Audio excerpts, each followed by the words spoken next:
Hello and welcome back to my channel. Today we're going to continue our discussion on goal setting. Last week we talked about breaking things into the buckets to be able to tackle things at the lower level.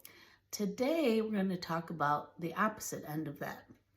So as I think I've mentioned in the past, I work at a large corporation. I have a small team and we go through a goal setting process every year. We're actually getting ready to do it again. And what I like to do with my team is I like to ask them, what is your biggest pain in the behind in your work life here? What is the one thing that if we could change it today, you would be happier at work?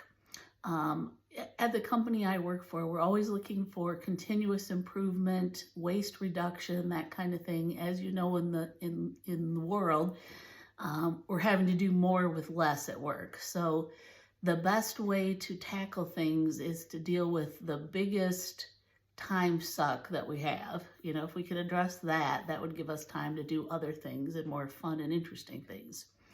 So that's how I challenge my team at work. Now, the same really applies to your home life or your real life, if you want to put it that way. You have things that go on in your life in different areas, such as financial, family relationships, work, friends, all the different areas that religion, whatever the case may, your spirituality, whatever the case may be in your life, and the kind of the different areas. What I challenge you to do is think about one or two of those areas. Try not to go overboard, because if you pick too many goals, you're not going to succeed at any of them, I find. So what I would suggest you do is pick maybe the biggest 2 or 3 areas that need improvement and think about what would make my life better overall? What's the one thing I could do? And it's going to be a big thing. So you gotta really, yourself better than anybody else. What makes you happy in life and what stresses you out or what makes you unhappy. Only you know that. So you have to be honest with yourself. Think about your life. What is the 1 or 2 or 3 big things that you would like to change or make better so that you can have a more happy and fulfilling life? And then you'll take each of those areas that you pick, and remember, the only way to not get overwhelmed is to break them down into buckets.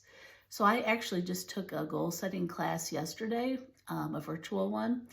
And one of the things they said, and I thought this was actually made a lot of sense to me, is you take your big goal and then you break it down like we talked about in the buckets last week.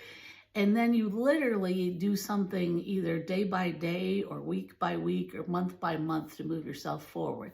So those tasks that you're going to be doing daily or weekly or monthly or whatever are going to be small, boring tasks, but they're going to get you to the big goal.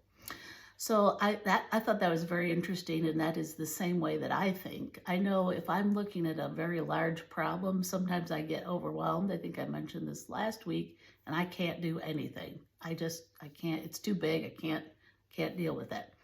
So if I break it down, like we talked about last week, and really take it to what am I going to do today? What am I going to do tomorrow to get me to this huge goal? So I think you'll find if you really tackle those big things, you're going to turn your life into a completely different direction.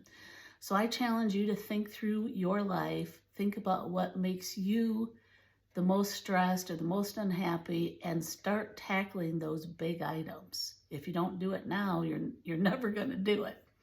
I think you'll find you have a more happy and fulfilling life at the end of the day. All right, so let's get to the giveaway. So today we're going to give away this notebook right here. It is a lined notebook.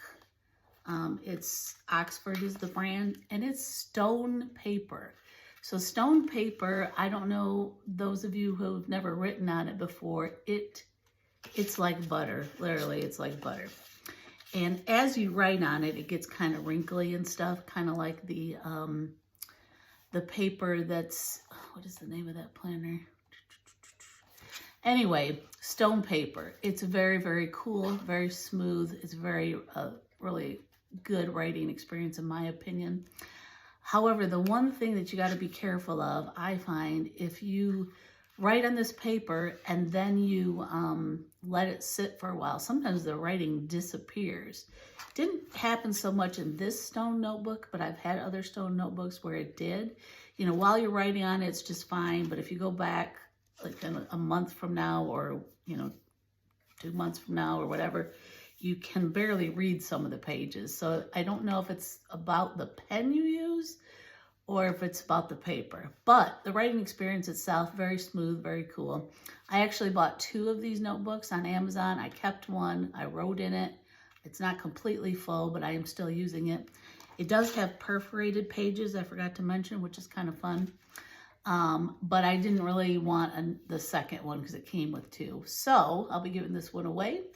So in order to win, of course, you're going to subscribe to this channel. You're going to like this video, and you're going to comment WMIY in the video. Alrighty, thanks for listening, and hope you all have a great day. See you next week.